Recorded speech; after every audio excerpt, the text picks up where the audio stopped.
ആശുപത്രിയിലെ മുന്തിരിവള്ളിയിൽ മുന്തിരി ഉണ്ടായോ എന്ന് നോക്കാൻ പോയ എൻ്റെ കണ്ണ് തള്ളിപ്പോയിട്ടാണ്. കാരണം നിറയെ മുന്തിരിക്കൊലകളായിരുന്നു ആശുപത്രിയുടെ മുന്തിരി ചെടിയിൽ. എന്തായാലും ഇന്നൊരു പ്രത്യേക ദിവസമായിരുന്നു. കാരണം എന്താണെന്ന് വെച്ച് കഴിഞ്ഞാൽ വിശന്നിട്ട് കണ്ണ് കാണാൻ പാടുണ്ടായിരുന്നില്ല. ഞാൻ വിചാരിക്കുമായിരുന്നു ഈ ഒരു നേരത്തെ ഭക്ഷണം പോലും കിട്ടാത്തവൻ്റെ അവസ്ഥ എന്ന് പറയുന്നത് മഹാ കഷ്ടം തന്നെയാണ് അല്ലേ. ഇന്ന് എനിക്ക് വിശപ്പിൻ്റെ എന്ന് പറഞ്ഞു കഴിഞ്ഞാൽ ഒട്ടും വിശപ്പ് സഹിക്കാൻ പറ്റാത്ത ഒരവസ്ഥയായിരുന്നു. അപ്പോൾ രാവിലെ തന്നെ ഭക്ഷണം കഴിക്കാണ്ടാണ് വീട്ടിൽ നിന്ന് പോയത്. അവിടെ ചെന്നപ്പോൾ എനിക്ക് വിശന്നിട്ടും പാടില്ല.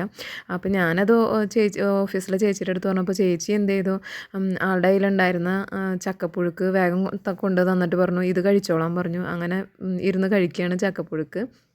ഓഹോ! വിശന്നിട്ടാണോന്ന് അറിയില്ല. എന്തോ ഒരു അപാര ടേസ്റ്റായിരുന്നു.